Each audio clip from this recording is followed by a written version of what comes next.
welcome to the show, my friend. Thanks, man. I'm so happy that you're here today. I'm happy too. And it's also a very special day for you as well. No, it's like any other day, man. Happy birthday, my man. Thanks. It's so funny because thank God for Facebook, man. It pops up and tells us, reminds us of all of our family and friends when their birthdays are. Yeah, it's good for that. But you have a August birthday, which is unusual, isn't it? Like to have it that late. I think it's a really popular birthday because most people are doing it in the winter when it's cold. They have nothing else to do, and they have Like babies in the December, summer. and then 9 months later. So is yeah, August. I know a lot of Leos. Lots of my friends are born in. Oh, you're a Leo? Well, yeah, it's August, man. Interesting. I'm a Gemini. I know.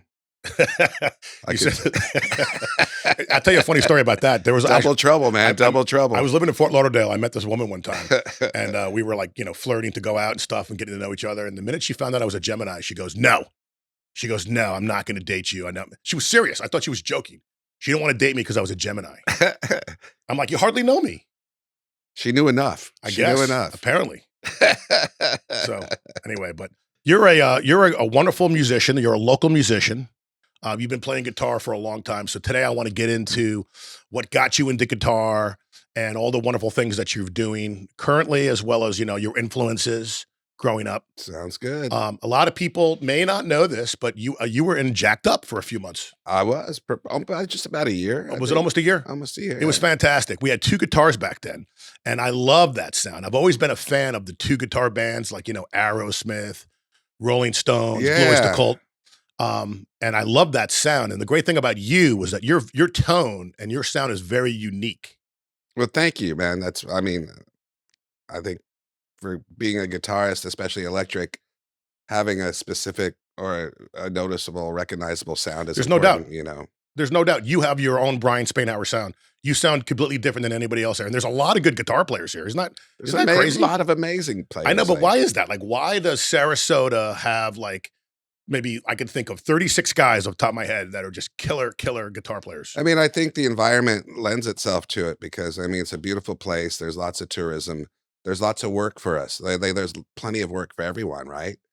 So there's a lot of stars that live here, like Joe Perry. Dickie Betts, obviously, rest in peace. Brian Johnson from AC/DC, like Robert Plant hangs out here, I think just the beauty of the geography lends itself to the music. True. Plus, the whole Allman Brothers and the Betts families, with Greg I think he lived in Bradenton at one point, Greg Allman. Yeah. So it's funny because there's such a strong Allman Brother influence here. Like when you go to some of the popular bars like Stottlemeyer's and you see cover bands and they crank out Allman Brother songs, covers, people go crazy. They love that stuff. Yeah. I lived in Austin, Texas. So everyone was playing Stevie Ray Vaughan stuff, so. That's a great city. It's a beautiful city. I saw the Stevie Ray Vaughan statue. Yeah. I went and got a picture with it. I loved Austin. The only problem with Austin, it was the coldest day in the history of Austin that day I went. It was because it's not supposed to be cold there, but it was winter, and they had like an incredible cold front come through. Yeah, I lived there 17 years. I've had some cold days there. It's like, I do miss seasons. Like, we don't really get a season here. We get hot and less hot. That leads me to, where are you originally from? I grew up in Denver, Colorado. Well, Colorado in general. I moved around a lot as a kid, like a lot. But I will say, high school years was Denver. My family still lives in Denver. I'm going back next month to see family, see a concert. I will say that's my home. Are you a Broncos fan as a result of that? How can you not be? Orange crush? Broncos fans kind of get on my nerves, but at the end of the day, my blood is orange. Cool. The woman that was here before you, Dana Bienvenue, a.k.a. DCX. What does DCX stand for? I was wondering about it. And I know Dana. Yeah, Dana Cohen, right? Uh-huh. And Express was her cover band. Oh, cool. All right. So she calls herself a DCX, and that's stuck. I remember our gigs playing together, and every time Dana would walk in, it was just a breath of fresh air because she was so joyous, and she has this energy that's just so uplifting, right? She's one of my best friends. Yeah. Every time I run into Dana, it's makes me smile, Yeah. No, she makes sure that I always call her DCX, and she always calls me K-Rock. Yeah. I never call you K-Rock. I can't. We never use our real names. I just call you Kurt. To me, you're Kurt. Yeah. I like the whole thing, K-Rock. But I like it when Larry calls you K-Rock. I say, hey, K-Rock. K-Rock. So growing up in Colorado, you must have seen some incredible shows. Oh, yeah, man. Lots of good shows. Like Red Rocks. You went to Red Rocks? So many times. Oh man, so many good shows at Red Rocks. I mean, I'm not a Deadhead, but the Dead would come to the Red Rocks like 3 days consecutively, and they were like 3 days straight. And my buddy, one of my best friends, was a Deadhead, so I go and we just trip balls. Colin? No, no, Colin was he's more of a metal guy. I did speak to Colin yesterday though. I'm sure you did. Yeah, but yeah, no, no, lots of great shows. So many, like Stevie Ray Vaughan. What memorable show. Stevie Ray Vaughan headlined BB King and Taj Mahal at Red Wow. Rocks. I mean, that was just you don't really get much better than that as Right. far as a rock show or blues or whatever. Like, it was phenomenal. It's on my list to go there because I understand as a venue, it's one of the most acoustically perfect places to play, and it's cool as hell as well. It's beautiful. It's magical. I mean, there's nothing like it. Was it like somebody saw that particular place and said this would be a great place to put a concert hall in? Because it was like nobody obviously dug it out. It was already like I mean, in the that rocks shape. are obviously there. Yeah, I probably like I don't know exactly. It's been there since I think the 40s. So yeah, it's just a beautiful spot. So growing up in Colorado, when did you get exposed to like playing guitar and actually getting in a cover band and doing all that great Man, stuff? I never really played in a cover. I was always in original bands.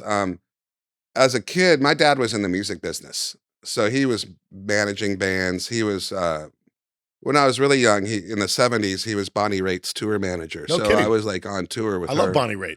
I was on tour with her as a kid a lot, and which lent to me being moved around a bunch as a kid. So I was in a different school every year up until high school.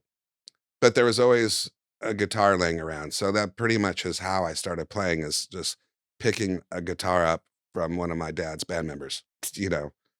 And noodling and then learning chords and then from Yeah, there yeah, learning like someone to show me a couple scales. chords, and I mean, I was kind of right. I wrote my first song probably when I was like 10, I guess. So you started out as an original guy as opposed to a cover guy.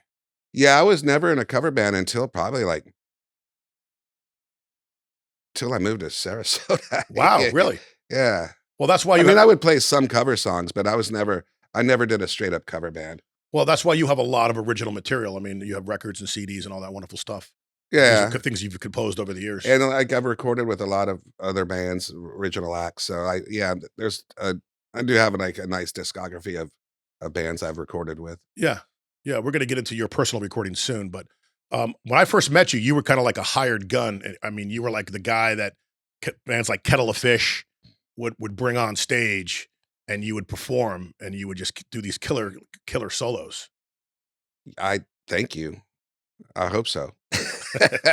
Somebody liked it.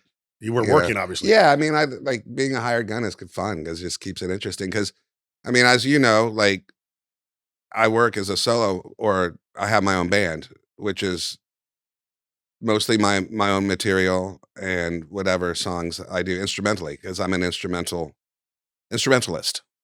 How would You you know, describe your current music? I mean, I call it world fusion. So, like, I mean, you know, people call me a flamenco. I'm not a flamenco, and it's not flamingo. It's flamenco. I know, I said that once. But like, you know how many times people say, "I love flamenco guitar." I I'm know. like, I'm one of those guys. um, but I'm not a flamenco player. I'm not a classical player. I'm basically a rock guy who really just loved Latin music and world music, and kind of took everything that I've heard and made it my own. I like to think I sound like myself, I you would know, agree with that statement. I think that you sound very unique, and I add elements of rock and blues into that style, you know. but there's definitely a Latin flavor there. Oh yeah, for sure. And it's mostly Latin stuff is based off of rhythms. It's strumming patterns and drum rhythms. You talk about cha cha cha, merengue, you know, like you know, whatever, you know, all these styles. And it's all rhythms, you know. Plus, the two guys you have with you, the drummer and the bass player, are both excellent musicians in their own right. I've been blessed with wonderful yourself included, like with a wonderful cast of musicians that I played with over the years. Well, So thank you. um just you know, right now, like who's been playing with me mostly Sammy Warren. Sammy Barefoot Warren is amazing percussionist and drummer. I mean, blessed to have him with me, and we've been playing for probably 7+ years now. And you know, we're just automatic. We're Doesn't that make your unconscious, life you as a know. player, guitar player, so much easier when you have a really good drummer that you connect with? And and you're just on the same page and everything's synced. Yeah, when you can get unconscious and just let the music Yeah, flow, that's when it's magical, right. you know? So the cool thing is you do a solo act, but then you have a three piece. Yeah, and I try to like I don't do when I do a three-piece, it's like, oh, like it's a show, it's a concert. Like I don't do bar gigs or 3-hour gigs. It's, generally a ticketed show. You sit down, you watch a show. That's what I reserve the band for, and it's like a real show, you know. Yeah, I think at that park there was a Sarasota park, a new place. What was that called? Bay Oh, something. the Bay, yeah. The That's Bay. and I that's saw a you there. yeah, yeah, that's an hour set. Yeah, it was great because I never saw you in that role before, where you were like the host. You were like setting up the songs and telling stories, and you were like doing a little couple jokes in there. Yeah, So yeah. I saw you in a different capacity, than just a hired gun. You were Yeah, yeah, no. you were like a band leader. Yeah, it's That's my your baby. it's my baby, And then yeah. you were selling CDs too. Yep. How many CDs do you have? I got just one solo. I'm working on a second solo CD. Um, but yeah, I mean, my last one's like 10 years old, and I got all this new material. I just haven't finished it up. I got like 3 songs started in the studio. So Now, another interesting thing about you is you like to go to Costa Rica, and when you go there, you're not just vacationing; you're actually working there. You're playing. yeah, I do Tell us gigs about that. there. How did that all start? You pick up the phone and say, "Hey, I'm coming. Book me." you But you know. just love Costa Rica in general, like that's it. Yeah, I That's your mean, vacation spot. well, I mean, I've been to Mexico like 30 times. I've been to Costa Rica a handful of times, Panama, Honduras. I love Central America. I mean, it's a beautiful piece of geography. It's beautiful. It's just and the culture. It's everywhere, The and it's food, different. Food. I the like to eat. the wildlife.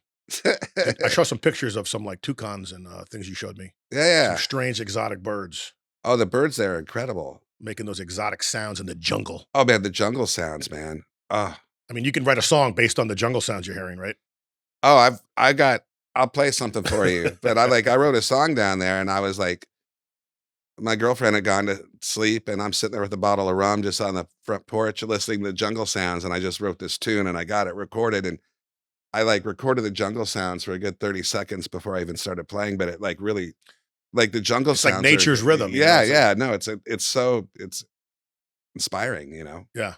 Sometimes when I can't sleep at night, I'll put on like this like app on my phone of like the rainforest, Yeah. and it like I do that it sometimes totally too. chills Yeah. me out and Yeah. puts me to sleep. So when you were a kid and you were listening to music though, what were some of your earlier influences like on the radio? Like early on, like I mean, Jimi Hendrix, Black Sabbath, um, Cream, like a lot of the 70s, 60s stuff. And then like Kiss. Yeah, Like Kiss was huge. I agree with When I Kiss. was in like 4th grade, I discovered Kiss. And my mom bought me Kiss Alive 1. And I think from there it was over. I Like agree. at that moment, I knew what I wanted to do with my life, I think. Isn't it funny how a lot of people don't want to say that they were a Kiss fan because they're like, Kiss isn't cool, I guess.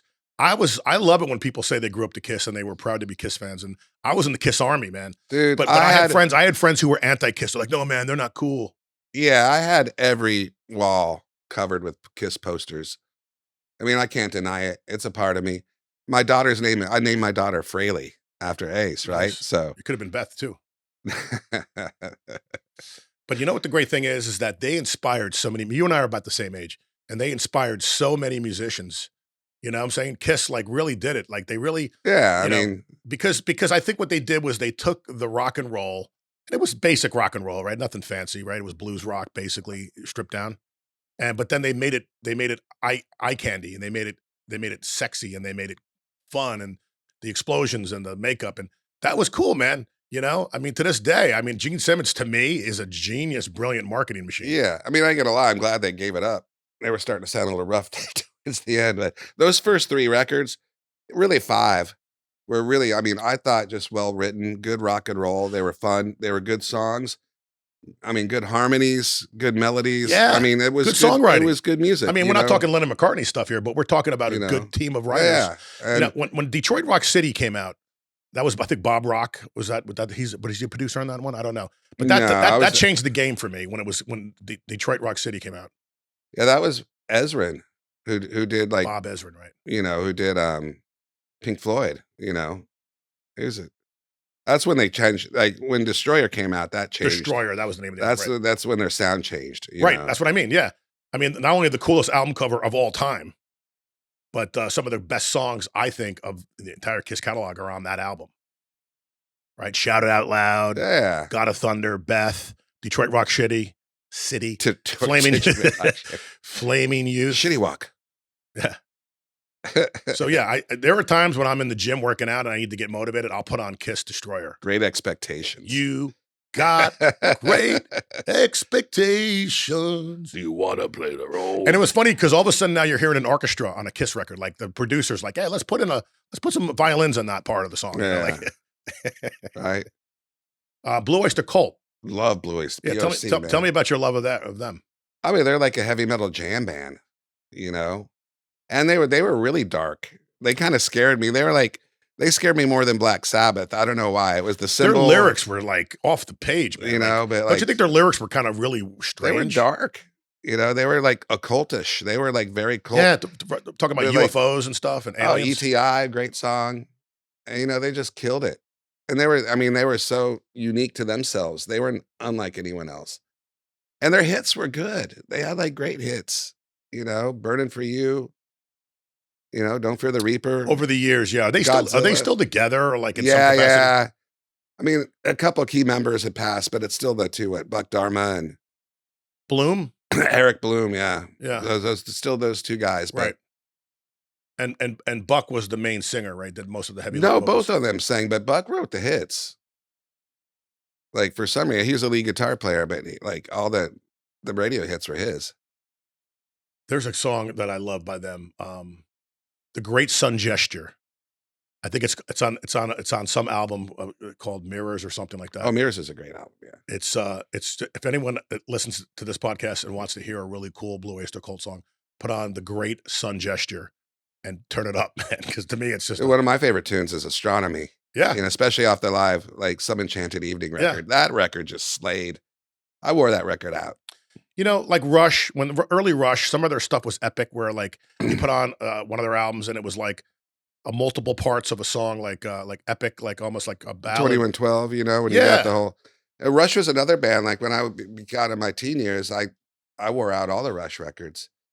There, you know, as far as, like, early influences, there came a time when I started listening to jazz and jazz fusion, and then I had a complete shift, and I kind of almost, like, was a snob and gave up rock and roll and was just listening to jazz fusion, like Well, that's easy to do. Mahavishnu Orchestra, Return to Forever, you know, Di Meola, and Once you go down McLaughlin that and rabbit stuff, hole, you man, know, it's hard to get out of Dixie it, man. Dregs, Right? you know, yeah. Because Al Di Meola and those cats, they're all really good So stuff. when I was 17, the trio came, Al Di Meola, John McLaughlin, and Paco de Lucia came to Denver, and I saw him second row center, and it friggin' changed my It life. blew your mind. You know, that's why I do what I do now. Yeah. And, like, back then, I never thought I could do anything close to that. And, you know, I'm proud of myself now for, like, making a career out of what I do now. Well, first of all, that kind of playing is very difficult. It's challenging. And that's why you're so good and you're so in demand because you're doing something that a lot of people around here either can't do or don't want to do. It's definitely a specialized genre, you know, and I found a niche here. So, because I had always been in bands, I was always someone's lead guitar player in Austin, Texas. And a year before I moved here in 2011. I started a guitar trio in Austin, and we were doing basically like that kind of like Gypsy Kings stuff that I'm doing now. When I moved here, I didn't know anybody, I didn't know any musicians, and I pretty much had to reinvent myself. So I created everything I do now when I moved here. I'd never done a solo performance in my life. And then I moved here, I had to recreate something, and I started doing what we were doing as a trio on my own.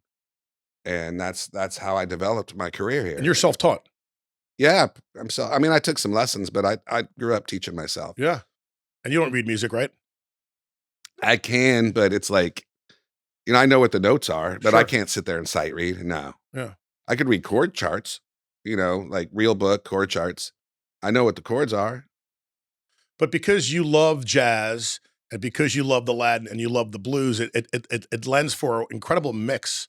And that's why your sound is so unique because you have these three different genres that you bring together. Yeah. I mean, it makes it interesting for me, you know. I think the more interesting music is for the artist or the performer, the more interesting it's going to be for the listener. That's how I see I it. think that people come see you and they're gonna hear things they've never heard before, right? And they're gonna hear a style of playing that they haven't heard before. So that's what makes you unique. I think that people are blown away by you, you know? You're not just like I love some of these guys that are playing blues right now all over the place, and I can name their names. And some of them are gonna be on the show actually. Hmm. But it's just blues, you know? And it's rock and blues, yeah, and it's entertaining. But it's not the worldly sound, you know, and it's not that Latin and it's got a percussive sound to it, you know? Yeah, it's very percussive. Right. And that's cool. Well, we're gonna take a short break. When we come back, we're gonna talk more to Bryan Spainhower, the Woo! legend. Legend. Legend in his own.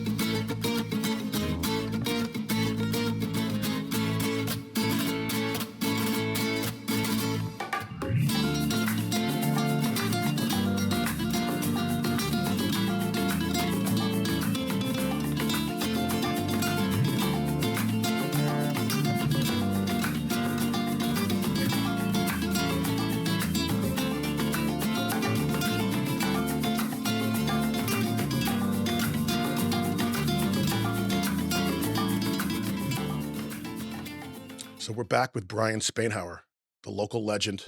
Two thumbs, this guy. So you know what's funny, man? So like, I was so happy when you joined Jacked Up. And there were times when we're playing on stage and we're doing stupid bubblegum shit like Jenny Jenny. I love that song. But I'm playing That was like one of my favorite songs. I'm playing we the played, bass actually. and we're doing a great, and we sounded great with you, man. We were like, you took us to the next level. There's no doubt. You were unbelievable.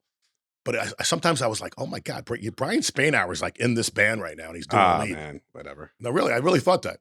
And sometimes I thought that we were like not like our music was so boring and basic for you. Like we were just playing, the stuff that anybody could play. But yet, you came in and obviously put your flair on it. So when it was time for you to do a lead, you made it, your version of American Girl lead or whatever that lead Yeah. is. You know what I'm saying? Like you put your spin on it. Yeah, I think that's where. I mean, I always feel like I got to do my own thing a little bit, Otherwise, like even with cover bands or playing a cover song, you should put yourself into it. Otherwise, you just listen to the record. I agree 100%. Because every guitar player has their own tone and sound, right? Like I could talk to you today about all these different local guys and how much I love their tone and how they're different. Hmm. Yours obviously being one of those guys.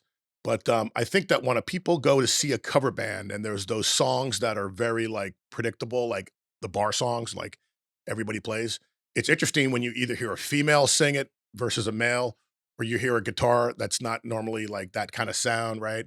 Now we have Yeah. a keyboard player. So No, I'm we're looking putting in forward to more seeing you keyboards. guys with the new singer and the keyboardist because I always thought like you guys, especially with some of your song choices, really could have used like keyboards. So I'm looking forward to You seeing. know what I noticed, Brian?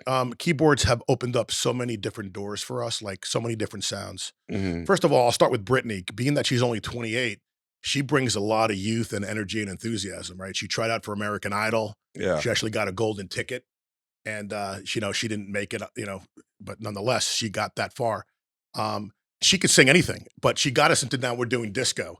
So we do a disco block of like Donna Summer Nice. and I Will Survive and all that fun stuff. And then she brought in the keyboard player who's also another 20-year-old. I think he's like 23, 24. Oh yeah. Alex Palacios. He's from Honduras. And oh no, he's a Nicaraguan. Nicaragua. Well, we had Jonathan too with us on and off as our sound guy and sub guitarist.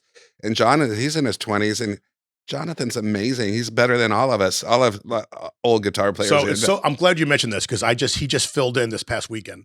We played with Jonathan because Larry's out of town. Jonathan's phenomenal. Jonathan is phenomenal. Jonathan Hartfeld. First of all, not only is he a talented musician, but he's a hell of a nice guy. Super nice. And I always make fun of him. I say, you were Champ Jackson before Champ Jackson. Yeah, pretty much. Meaning that what that means is that he was a child protege, like he was a young kid Yeah. that could play everything at a young age, and that's what makes Champ Jackson cool. Is that there's this little kid with long brown curly hair. He's only 13, I think, Yeah. and he's singing about the blues, and he plays these wicked ass Allman Brother leads.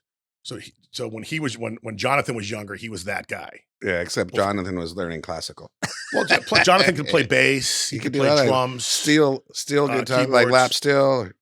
Like He's going to be on the show in a couple of weeks. Jonathan Hartsfield Awesome. will be on the show. Yeah. Well deserved. He's an amazing person But and yeah, musician.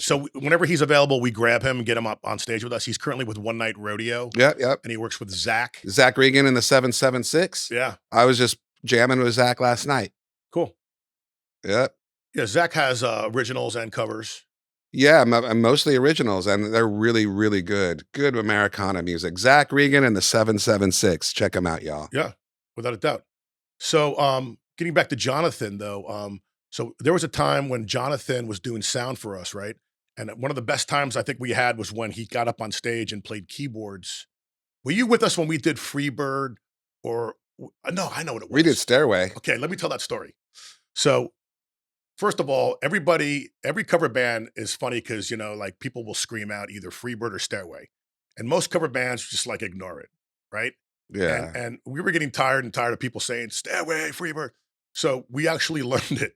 And you learned you learned it really. It was the whole song was you. And you nailed it when you hit it out of the park. And we actually played it live at Clancy's. And I never forget this. That was fun. Julia sang it as as really, really well because I think it takes a female voice to kind of do that Robert Plant stuff. And then you were doing your stuff, and then the bass and drums, and we didn't come in till the end, in the ending part. But people came from inside the bar. People came from outside. Like people just came up and they were blown away, man. How cool it was. Yeah, I mean, we did it true to the record, Yeah, like, and then that's one of the few times that there's some solos you just got to do that, like they're written. And so, yeah, I worked like I would shed it at home and learned it note for note and did it the best I could note for note. That was a fun night. that was a great show because after that song was over, I looked around and I was like, oh my god, I'm like, what did we just do? I mean, it was phenomenal. Yeah. But it was also cool that we just did it once. We never did it again. Yeah. But we did do Freebird one time with Jonathan, and he took out his slide because in order to do that song right, you got to have a slide in there. And he took out a slide and he nailed it. I think we were at Stottlemeyer's. He's when we such did a it good slide player too, man. Jonathan always blows me away. Just there's not enough good words I could say about him. What is he, 25 or 26? Just about 26, I think. Wow. Right? So other stories about Jacked Up. So you came out to the band and we did some nice seafood festivals. Those were always fun. Oh, I love the seafood I festivals. mean, I think that's how we did it because I ended up just I don't know. I didn't sub, but I ended up doing. You guys you had two guitar players. You lost one, and I came in and did a sub gig Right. before I joined the band, and that's kind of initiated how I ended up. And the Joining cool thing band. about the seafood festivals, they're Sarasota, Inglewood, Punta Gorda. They're all really local or regionalized, I guess. If you look at the Florida Gulf Coast, Yeah. they're pretty much every weekend from like January to like the end of April. And they're very Mhm. well organized. And the promoter, Bill, he brings in a wonderful sound system. So there's like a big stage with big ass speakers and a proper Yeah, sound person. It's a nice And experience. they mix you and you come in. And it's basically you just bring your guitar, your amp's already there, you plug in, and you just play for 90 minutes and you get paid cash. And it's easily the best gig that we have. And I always look forward to those every year. And we're going to do a couple this year too. Yeah. We're on the schedule. But you were sensational there. You really caught the promoter's eye too. I remember that. Well, I've done a few on my own as my solo act, and then I think Bill just decided just to go full on rock. He just wanted rock. So in the early days, I would do the opening act as a solo or a duo, Sure.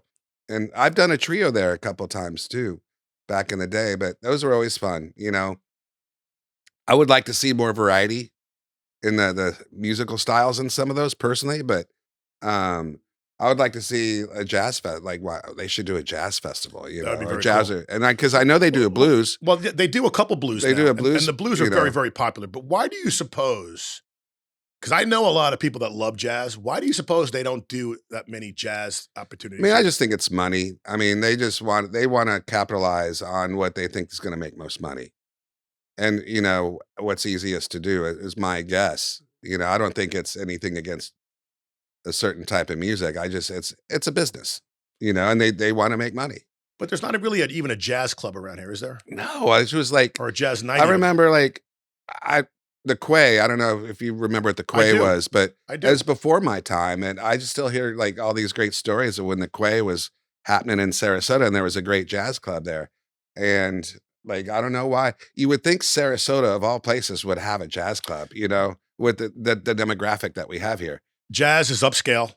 People that like jazz tend to be affluent, white collared, big money people, right?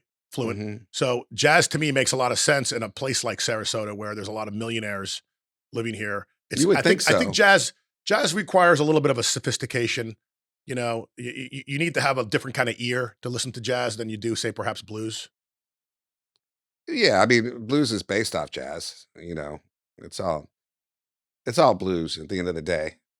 I mean, I think jazz is not as difficult as people think because it's basically it's improvisation mostly. Like you have a structure of chords and everyone gets a solo. You know, it's really a true form of expression musically. And I don't think people understand that. You know, like that don't people that don't understand or know what jazz is, it's a really true form of expression, musical expression because you're improvising over chord changes. And Well, let's talk about jam bands because, like, when the Grateful Dead, when they're playing their blues, they'll go off into a jam that it seems like they're going into a jazz direction at that point when they're doing their they call it space, oh, the or space, they yeah. just go out, right?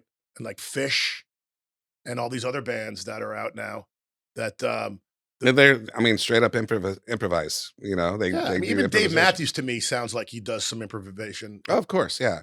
you know.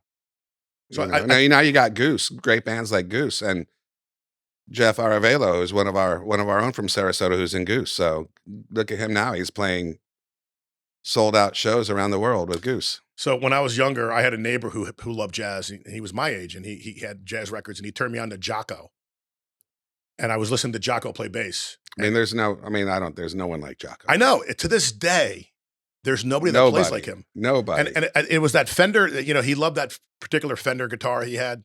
I think it was a Jazz. He made it famous, or was it a He P took the bass? frets off, filled them in, and But then made a fretless. You but know, because of his finger strength and his the way he, you know, held the guitar, and you know, there's so many things that made him unique.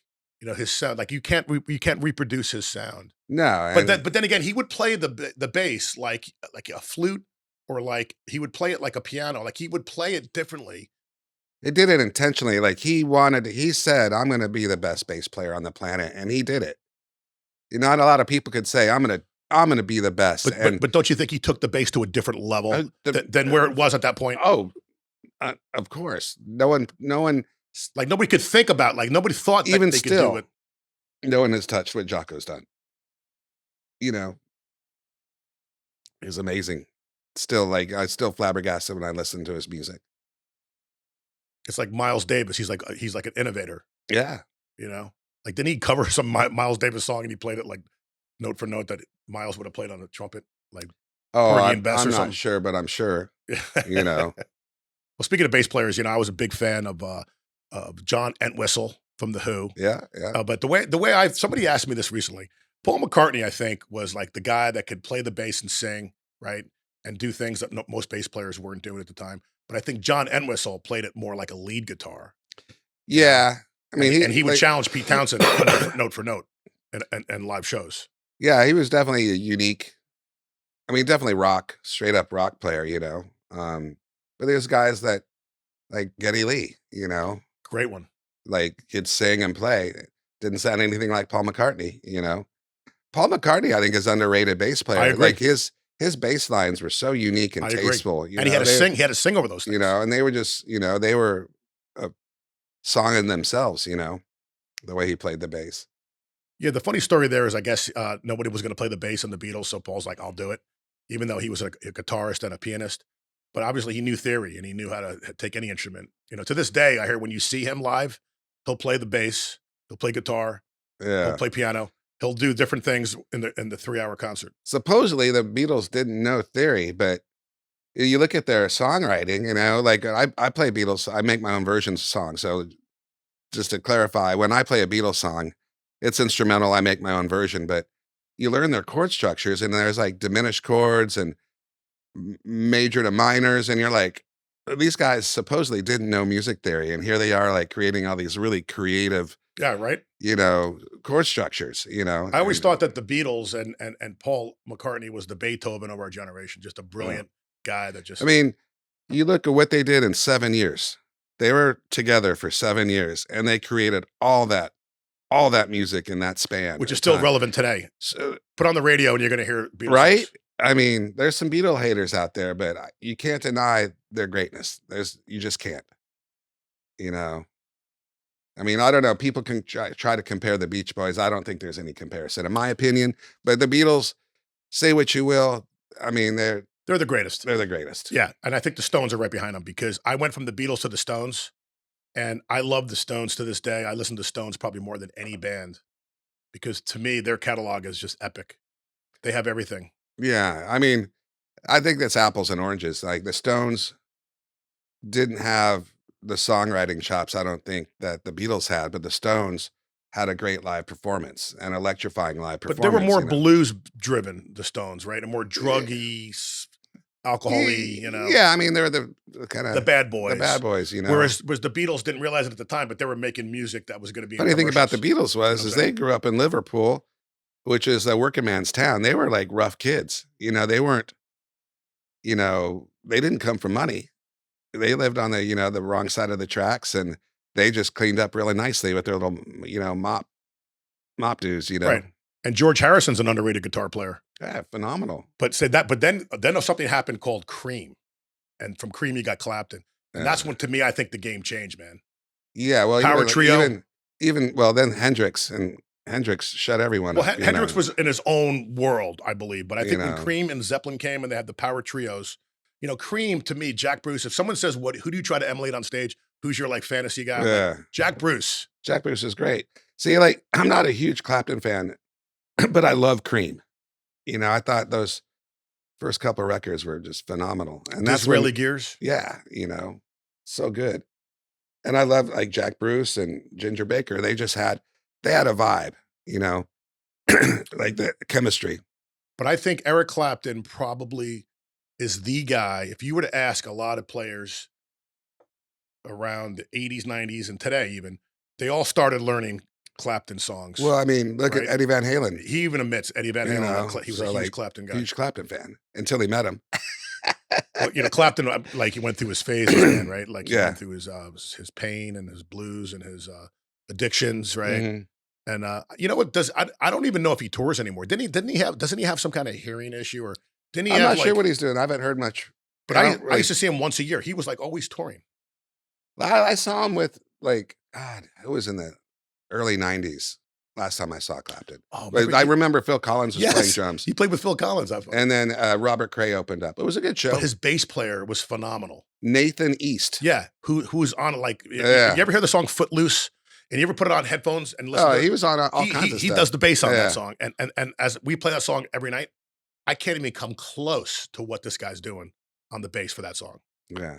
But now you got guys like Doyle Bramall, Oh, yeah. who actually played in Clapton's band, and he was in Roger Waters, and now or the originally, like, Archangels from Austin, Texas, with Charlie Sexton and Double Trouble. I That would remember like, if Charlie you guys Sexton, wanna go Beat So listen. Lonely, remember that song? Yeah, yeah. Beat So But if you Lonely. listen to, Archangels, man, that's just great songwriting, 2 guitar players, both of them sang, and you have Double Trouble as your rhythm section.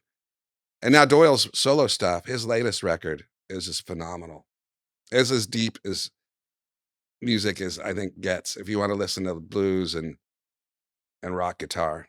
Was he also an Austin, Texas guy? Yep. So that must have been great. When you were living in Austin, man, I mean, you had the pick of the litter every weekend. I mean, when I was in Austin, again, it was the coldest night of the year.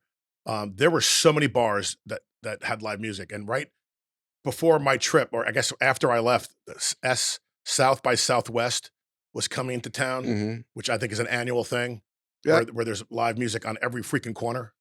Yeah, it's a film industry and music festival, so it lasts for, like, 2 weeks, but, yeah, it's I think, like, something like 5,000 bands come to town and showcase. It's crazy. It's a pain in the ass when you live there, but, and basically, you're playing as a musician, you're playing unsanctioned shows, you're playing 3, 4 shows a day sometimes, you're just going from place to place, playing half-hour sets, and there's no parking. It's mayhem, but, it is what it is. People complain about it, but at the end of the day, it's good for the music, it's good for the city, But there was once, back in time, there was once, you'd walk into a bar and you would see Stevie Ray Vaughan playing, in Austin before he became famous, before he was Yeah, and I moved there in '93, so Stevie had just passed. I did not get to see. I've seen Stevie Ray Vaughan 8 times, yeah, I've seen him like but but 3. but when I lived there, I moved there because I'm an Eric Johnson fan. I love Eric Oh, I Johnson. love Eric So Johnson. that was like, well, He's from like Canada, isn't he? no, he grew up in Austin, Texas, Did he? born and raised. Yeah, I thought he was Canadian. no, born and raised Austin, Texas, Wow. and I ended up like becoming an acquaintance with him. Cliffs Like, of Dover, oh yeah, via man, Musicom. and Desert Rose, My desert great song, rose. you know. But I ended up meeting him quite a few times, and I would just he would just do like, oh, Eric Johnson's playing tonight, $10 at the Steamboat, you know. Austin was great for stuff like that, you know, and like everyone would come through. There'd always be like a touring act, and then Doyle or Archangels pop-up shows, you know.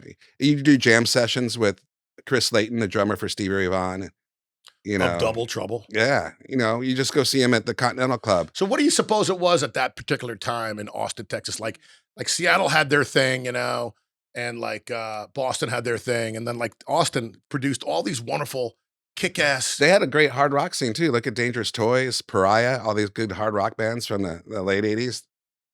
Amazing, man. Dangerous Toys is still kicking. Those are good. Those Well, are friends of mine. but because Austin is a kind of a fun city, it's a liberal city, it's a city with lots of entertainment opportunities. I think that maybe a lot of young people got interested in moving there and living there, and I think that a lot of artists found homes there, refuge there. This is before it became I mean, you commercialized, had right? too, like you had Willie Nelson, Waylon Jennings. You had a big country scene there early on, and those guys, I mean, just a lot of rock and roll bands stem from that style of music. You know, if you look at country, country is almost like a more folky blues and jazz. You know, like all those country players are jazz players and guitar players. That's why you hear all the killer lead work. You know, and it's like those were jazz players playing over like Yeah, the one four history of fives. country music was on PBS. Oh, what a great Wasn't that the cool? Ken Burns. Yeah, man. Yeah, so That good. guy does it right. I mean, that guy Yeah, is like, he did the baseball one. He did so good. Civil War. Hmm. He did this documentary. It's like multiple parts. I even went out and bought the soundtrack of it because he takes you through when the Europeans came here and they settled and the music that they brought, and then it married with this type of style of music and how it was, how country music came to be. Very interesting. Yeah, no, I got schooled. I learned a lot from that. Like, and I consider myself fairly knowledgeable, you know, as far as music goes and history. But yeah, I learned a lot from that. Very, very. Watch it. Do you play any country music at all? I do. I played in some country bands and rockabilly stuff. No kidding. You know, I played with Jimmy and the Mustangs. They actually had a video on MTV back in the day. And Jimmy is amazing. I was in Austin, Texas. I was on their record when he reformed. I wasn't in the original band, but when Jimmy and the Mustangs reformed, I was the lead guitar player, and it's really challenging and fun style to play. You know, I like anything that's new and interesting. It's fun to do for me. So, I mean, I would love to play for an Americana band. You know, like Red Dirt, rock and country again. Who knows? We'll see what happens. Well, I'd like to get you back on stage for 1 or 2 shows with Jacked Up. That'd be great. Yeah, that'd be Get you awesome. back onto a seafood festival stage. I've been blessed with the ability to find good musicians. Like Todd Long's another great example. It's phenomenal. Todd, one of the best drummers, and he sings. And I know And playing he's the got a bass. podcast going on now too, He right? does. He has a podcast, and I forgot the name of it. Gosh, I should have remembered. Something dogs, Something Metal rock, Dogs. rock dogs, or I'm sorry, Todd. Yeah, we should do our homework next time we bring his name up. I know. But anyway, right? the guy's a hell of a guy. First of all, great guy. Super, super. Him and I nice. stay in touch. He moved to Texas. He's like in San Antonio, Texas. It's in San Antonio. He's a great drummer, great singing drummer. He also plays guitar and bass, and I think he actually put together his own like CD where he played like all the music on it, all the instruments. Yeah, I'm sure. Yeah. Yeah, he's a talented dude. Yeah, he moved away, and he was our drummer for a while. And so at one point we had him, and we had you, right, Yeah, and myself on bass. We had Larry on guitar as well, and we had Julia Julia on vocals. because you didn't know, you never sang with Dana, right? Or maybe she filled in one time with you. No, Dana would come up and sing a song with us, but I never did a full show with Dana when she was in the band. Okay. So I was just there when Julia was the singer. Right. Julia's now with the Cabana Dogs, and she still does her solo and duo stuff. Yep, I'm doing a show with Julia Brown Band, August 28th. Sandbar? Sandbar, yeah. Yeah, I think she has a monthly show there. Yeah, so Yeah. I used to play the Sandbar. I used to love the Sandbar. Sandbar used to be my favorite venue. it's a night right across the street from the beach. What Yeah, man. you The know, food's delicious, man. The service is great. You know, Right now, we're blessed that we have a lot of good venue partners. So, like Clancy's is where we basically call home. We're there once a month, and that's usually our biggest crowd yeah. because we have a history there. We have a great friendship with the owner and the staff.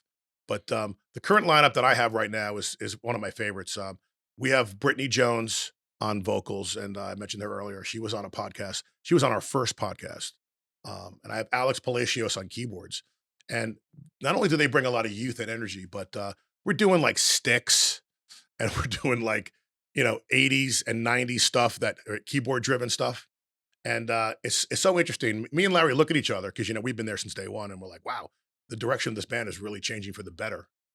You Yeah. know?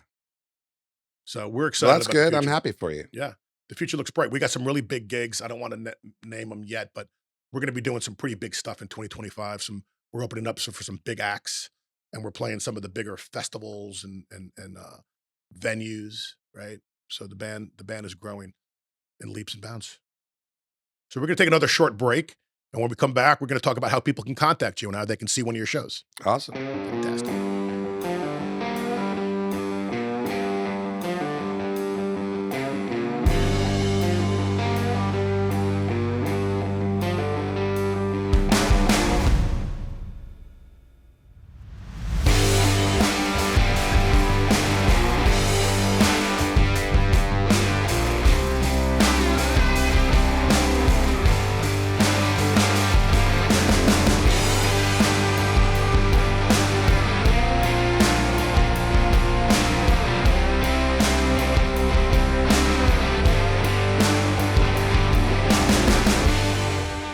So, Brian, you live in Nokomis, Florida, which is right down the street from Sarasota. Yeah. There's so many good restaurants. Do you have any favorite restaurants that you like to go to? Well, there's a ton. I'm going out to dinner tonight to Marcello's in Oh, I Sarasota. heard good things about that Oh, it's place. amazing. So I'm looking forward to that. Like, good dinner tonight. With, What kind of foods do you like? You like Italian, Spanish, Mexican? oh, I like all kinds of foods. I mean, I'm a foodie and I like to cook. We were talking about like hobbies outside of music. I think my second passion is cooking. I love to So cook. when you do cook, what are you cooking? Are you doing like mostly vegetable dishes, meat dishes, pasta? Oh, all kinds of dishes. Like, I mean, for instance, like I make my own salad dressings. I will never ever buy a salad dressing. You got to make my own sauces. I will never buy a spaghetti sauce. You can make so much healthier and tastier homemade, and it's easy. A lot of this stuff, it's not, rocket surgery. Rocket surgery. You get that? Did you pick that up? Right. Right? Um, That's the name of your next album, Rocket Surgery. right? So I love to cook all kinds of foods, like Thai dishes, Asian, Italian, uh, just a simple roasted chicken with vegetables. And the cool thing is you like- can season it to taste. For an example, my doctor put me on this low sodium diet. Mhm. So everything you just mentioned when you buy it has got a ton of salt in it. Yeah, that's the thing. Is like your body needs salt, so salting your food's actually good and good for you. Yeah, but not as much salt as I eat. I eat like 10,000. Well, like when you're freaking cooking your milligrams. own food, anything that's pre-bought or packaged has got a ton of salt in it, and it doesn't taste salty. It's just a ton of sodium. When you make your own food, you're in control of it, and you can salt it to taste. So, and if it's generally salted good enough to taste good, it's not that unhealthy for you.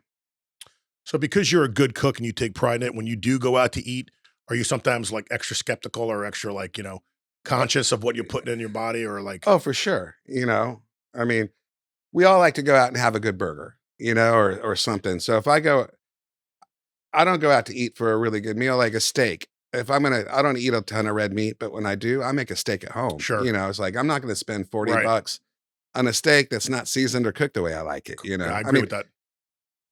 Stupid things like French Lobster, fries, you can like- always buy a lobster and boil it yourself, right? Yeah, right. Yeah. Or shrimp.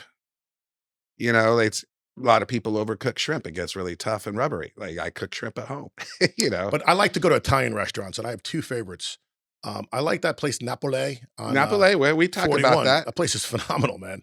Or I work at Bavaro's. Bavaro's is amazing. Bavaro's is great too. So I great mean, pizzas and pastas. you know what I think the key to those places are is that they have executive chefs who know how to use wood burning ovens. Yeah, yeah. So like everything obviously is super fresh. But Fresh that oven is key, ingredients. man, because that oven gets super, super hot. And those guys jockey those pizzas in there and Right. they're out in like 2 minutes, maybe less. And the wood-fired pizza, you get the flavor from the wood, you get the smoke. It's delicious. Well, my best friend is the grandson of Patsy Lancieri, a world famous coal oven.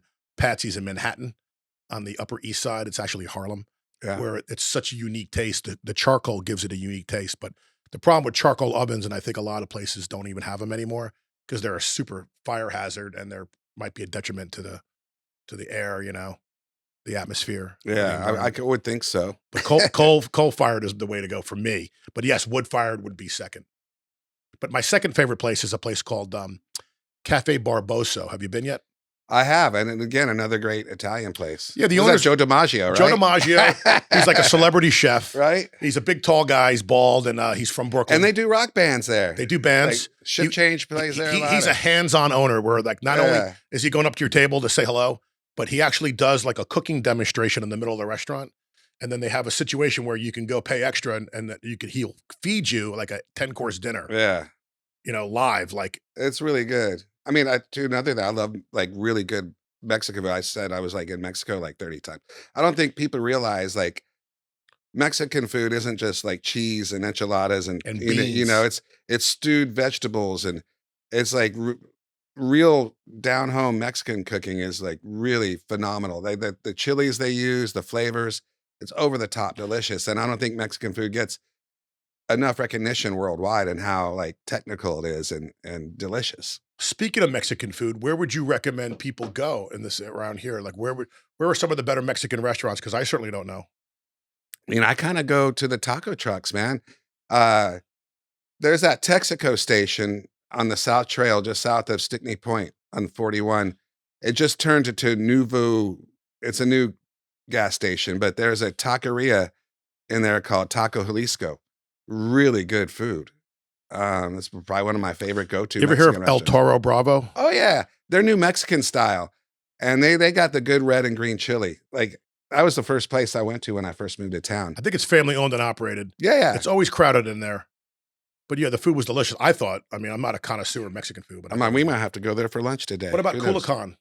Culiacan's good, and Gino, the chef, he's a friend of mine. That place is gorgeous, man. I'll do a show there with Frida First Friday. So the first Fridays of the month, Lipstick Lex is an artist in town, and she paints with lipsticks. I've heard this about her. And she's phenomenal, great artist, and she does Yeah. these Frida Kahlo paintings of Frida Kahlo. And I will be sitting there playing music while she's painting. That place is gorgeous. They have the bar area, then they have the dining room. Yeah. Separate. Yeah. And the food, like Gino does a great job, and it's elevated Mexican food. It's a little fancier. I ate there once.